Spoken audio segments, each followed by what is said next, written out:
നമ്മുടെ സർക്കാരിനോ രാഷ്ട്രീയക്കാർക്കോ ഒന്നും തന്നെ നമ്മുടെ നാട്ടിലെ കാര്യങ്ങളൊന്നും അല്ല ശ്രദ്ധ. അവർക്കൊക്കെ ഇൻ്റർനാഷണൽ കാര്യങ്ങളിലാണ് കൂടുതൽ ശ്രദ്ധ പോകുന്നത്. മറ്റൊന്നുമല്ല, ഇറാനിൽ നിന്ന് എത്ര മിസൈൽ ഇസ്രായേലിലേക്ക് പോയി, ഇസ്രായേൽ ഇറാൻ്റെ ഏതെല്ലാം ഭാഗം അറ്റാക്ക് ചെയ്തു എന്നൊക്കെയാണ് അന്വേഷിച്ചുകൊണ്ടിരിക്കുന്നത്. അതിനിടയ്ക്ക് നാട്ടിലെ കാര്യങ്ങളിലൊന്നും വേണ്ടത്ര ശ്രദ്ധയില്ലാതായി തീർന്നു. അല്ലെങ്കിലോ നാട്ടിൽ എന്താ കാര്യം ശ്രദ്ധിക്കുന്നത്? നാട്ടിൽ കുത്തിപ്പൊളിഞ്ഞു കിടക്കുന്ന റോഡിനരികിൽ ഫ്ലെക്സ് വയ്ക്കും, കാരണഭൂതൻ്റെയും മരുമകൻ്റെയും.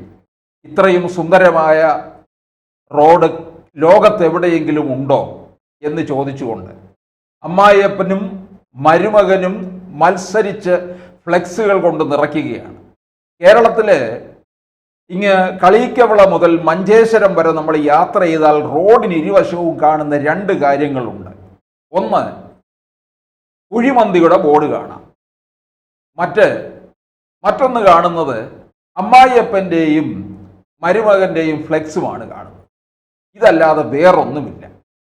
ഇടയ്ക്ക് നമ്മൾ ഈ കോവിഡ് കാലം കഴിഞ്ഞതോടുകൂടി ഇങ്ങനെ കേരളത്തിൻ്റെ ഈ ആരോഗ്യരംഗത്തെക്കുറിച്ചുള്ള വാഴ്ത്തലുകളാണ് നമ്മൾ ഒരുപാട് കേട്ടിട്ടുള്ളത്. വാഴ്ത്തലെന്ന് പറഞ്ഞാൽ കേരളമാണ് ലോകത്തിന് തന്നെ ആരോഗ്യരംഗത്ത് മികച്ച മാതൃക എന്നൊക്കെ പറഞ്ഞാണ് നമ്മളെ പേടിപ്പിക്കുന്നത്. അത് ശൈലജ ടീച്ചർ ഇരിക്കുന്ന കാലം മുതലേ തുടങ്ങിയതാണ്. ഇതൊക്കെ പിന്നീട് നമ്മൾ മനസ്സിലാക്കി ഒരു PR വർക്കാണ് എന്നുള്ളത്. അതിനുശേഷം 2021 വീണ ജോർജ് ആരോഗ്യമന്ത്രിയായി വന്നു കഴിഞ്ഞു. കേരളത്തിലെ ആശുപത്രികളുടെയൊക്കെ സ്ഥിതി ശോചനീയമാണ്. മരുന്നില്ല, രോഗികൾക്ക് വേണ്ടത്ര കിടത്തി ചികിത്സയ്ക്കുള്ള സൗകര്യങ്ങളില്ല, അവിടെ ചെല്ലുന്നവർക്ക് വേണ്ട തരത്തിലുള്ള മരുന്നോ ഒന്നും തന്നെ ലഭ്യമല്ലാത്ത അവസ്ഥയിലേക്ക് കാര്യങ്ങൾ മാറി. മെഡിക്കൽ കോളേജിനെയാണ് സാധാരണക്കാരും ഒരുവിധപ്പെട്ടവരെല്ലാം ആശ്രയിക്കുന്നത്. കാരണം മികച്ച ഡോക്ടർമാർ ഉള്ളതെന്ന് പറയുന്നത് സർക്കാർ സർവീസിലാണ്. അത് നമുക്ക് എവിടെയും സമ്മതിക്കേണ്ട കാര്യമാണ്. പ്രഗത്ഭന്മാരുടെ ഒരു നീണ്ട നിര കേരളത്തിലെ ഗവൺമെൻറ് ആശുപത്രികളിലൊക്കെ ഉണ്ട്. പ്രത്യേകിച്ച് മെഡിക്കൽ കോളേജിൽ, തിരുവനന്തപുരത്തെ മെഡിക്കൽ കോളേജ് തന്നെ നോക്കൂ, എത്ര പേരാണ് അവിടെ ചികിത്സാർത്ഥം എത്തുന്നത്. ഇവർക്ക് വേണ്ട തരത്തിലുള്ള ഒരു സൗകര്യവുമില്ല. അപ്പോൾ ഈ മെഡിക്കൽ കോളേജിൻ്റെ ശോചനീയാവസ്ഥ ഞാനിത് എടുത്തു പറയാൻ കാരണം, ഇത് നിത്യവും പലരും കാണുന്നതും കേൾക്കുന്നതുമായ കാര്യങ്ങളാണ്. ഞങ്ങളുടെ അവതാരക രഞ്ജിനി ഇന്ന് മെഡിക്കൽ കോളേജിൽ സന്ദർശിക്കാനിടയായി. സന്ദർശിക്കുക എന്ന് പറഞ്ഞാൽ ബന്ധുക്കളുടെ ചികിത്സാർത്ഥം ആശുപത്രിയിൽ എത്തിയപ്പോൾ കണ്ട ചില കാഴ്ചകളെക്കുറിച്ചൊക്കെ ഒരു ഫേസ്ബുക്ക് പോസ്റ്റ് ഇടുകയുണ്ടായി. അതിൽ കൊടുത്തിരിക്കുന്ന കുറിപ്പ് ഞാൻ നിങ്ങളോട് പങ്കുവയ്ക്കുകയാണ്. ഇപ്പോൾ എന്നോടൊപ്പം അവതാരക ഇവിടെ സ്റ്റുഡിയോയിൽ ഇല്ല, മെഡിക്കൽ കോളേജിൽ നിന്നുകൊണ്ട് തന്നെയാണ് ഈ കുറിപ്പിട്ടിരിക്കുന്നത്. ഇങ്ങനെയാണ് തുടങ്ങുന്നത്: സ്വരാജിൻ്റെ ഭാര്യയ്ക്ക് വേണ്ടി ചട്ടങ്ങൾ മാറ്റുന്ന പിണറായി സർക്കാർ, സഖാക്കന്മാരുടെ ഭാര്യമാരെയും സഹോദരിമാരെയും പിൻവാതിൽ നിയമനം നടത്തി തലപ്പത്ത് കൊണ്ടുവരുന്ന സർക്കാർ. അന്താരാഷ്ട്ര നിലവാരമുള്ള മെഡിക്കൽ കോളേജിലെ ഇന്നത്തെ ദിവസത്തെ അവസ്ഥയാണ് ക്രിട്ടിക്കൽ അവസ്ഥയിലുള്ള രോഗികൾക്ക് തലചായ്ക്കാൻ തറയിൽ ഒരിടം ഒരുക്കൂ വീണമോളെ. അല്ലയോ കാരണഭൂത, അങ്ങ് അമേരിക്കയിൽ പോകുമ്പോൾ അങ്ങയുടെ പ്രായമുള്ള ആളുകൾ മെഡിക്കൽ കോളേജിൽ വരുമ്പോൾ തല വയ്ക്കാനെങ്കിലും ഒരിടം കൊടുക്ക. ജനറൽ വാർഡുകളുടെ സ്ഥിതി ഇതിലും എത്രയോ ഭേദമാണ്. തകർന്ന് തരിപ്പണമായിട്ടും ഗാസയിലെ ഓരോ ഹോസ്പിറ്റലിൽ നൽകുന്നത്. ഇവിടുത്തെ സ്റ്റാഫുകളെയോ ഡോക്ടേഴ്സിനെയോ ഒന്നും പറയാൻ ആവില്ല. കാരണം സെക്രട്ടേറിയറ്റിൽ കുറേ ആളുകളെ തീറ്റിപ്പോറ്റുന്നത് കൊണ്ട് ആവശ്യത്തിന് ആളുകൾ ഇവിടെ ഇല്ല. നിയമനങ്ങൾ നടത്തുന്നില്ല. ഒന്നും വേണ്ട, നിങ്ങൾ ആ ആശാപ്രവർത്തകരിൽ കുറച്ചു പേർക്ക് അത്യാവശ്യം നഴ്സിംഗ് ജോലികളൊക്കെ പഠിപ്പിച്ചുവിടെ, അവർ നോക്കും.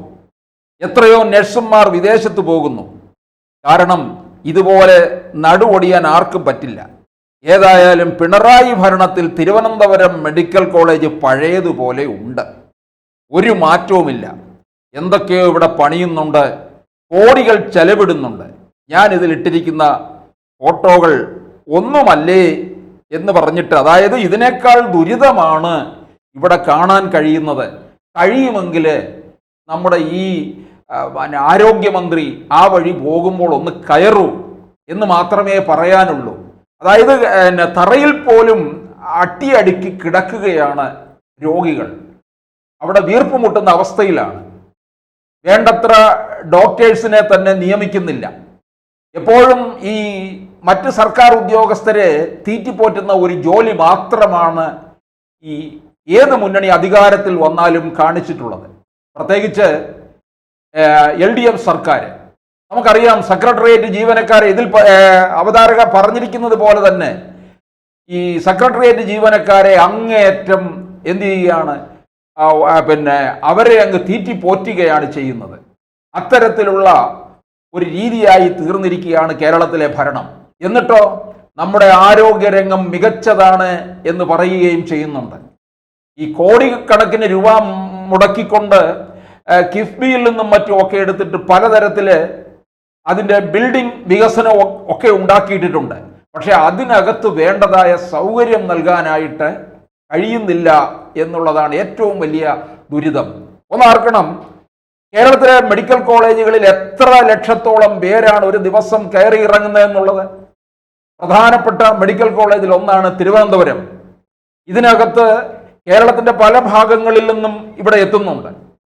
ഇവർക്ക് വേണ്ടതായ ഒരു തരത്തിലുള്ള സൗകര്യവും ലഭ്യമല്ല എന്നുള്ളതാണ്. ഇതൊക്കെ ഈ സാധാരണക്കാരൻ അനുഭവിക്കുന്ന ബുദ്ധിമുട്ടാണ്. ഈ ബുദ്ധിമുട്ടിനെ കുറിച്ചല്ല ഇവിടുത്തെ ഭരിക്കുന്നവർ പറഞ്ഞുകൊണ്ടിരിക്കുന്നത്. അവർ ഇസ്രയേലിലേക്കാണ് പോകുന്നത്. തെമ്മാടി രാഷ്ട്രം എന്നൊക്കെ പറയുകയാണ്. ഇവിടുത്തെ ഈ തെമ്മാടി മെഡിക്കൽ കോളേജിനെ കുറിച്ച് അവർക്കൊന്നും തന്നെ പറയാനില്ല. ഇവർക്ക് രോഗികൾക്ക് വേണ്ട തരത്തിലുള്ള സൗകര്യങ്ങൾ കൊടുക്കുന്നില്ല. അവർക്ക് മരുന്നില്ല.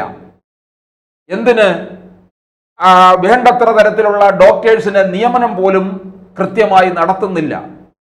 എന്നിട്ടാണ് ആരോഗ്യരംഗത്തെ മികവിനെ കുറിച്ച് ലോകത്തിന് തന്നെ മാതൃക കാണിക്കാനായിട്ട് ഒരുങ്ങി നിൽക്കുന്നത്. ഇത് എന്ത് ന്യായമെന്നുള്ളതാണ്. നിലമ്പൂരിൽ പോയി വലിയ പ്രസംഗം നടത്തുമല്ലോ. കേരളം 9 വർഷമായിട്ട് നേടിയ നേട്ടങ്ങളെക്കുറിച്ച്. എന്ത് നേടി? ആരോഗ്യരംഗത്ത് നമ്മൾ ഒന്നും നേടിയിട്ടില്ല എന്നുള്ളതാണ്. താഴേക്ക് തന്നെ പോയി എന്നുള്ളതാണ്. പിന്നെ എന്തിൻ്റെ പേരിലാണ് ഇവര് ഊറ്റം കൊള്ളുന്നത്? കേരളത്തിലെ രാഷ്ട്രീയ കക്ഷികളൊക്കെ തന്നെ ഇങ്ങനെ തിന്നു വളർന്ന് പന പോലെ വളർന്നുകൊണ്ടിരിക്കുന്നതാണോ? ആരോഗ്യമന്ത്രി വീണ ജോർജ് എന്തിൻ്റെ പേരിലാണ് നെഹളിക്കുന്നത്? ആരോഗ്യമന്ത്രി ഇതുപോലെ മാധ്യമപ്രവർത്തകരായി ഇരുന്നിട്ടുണ്ടല്ലോ.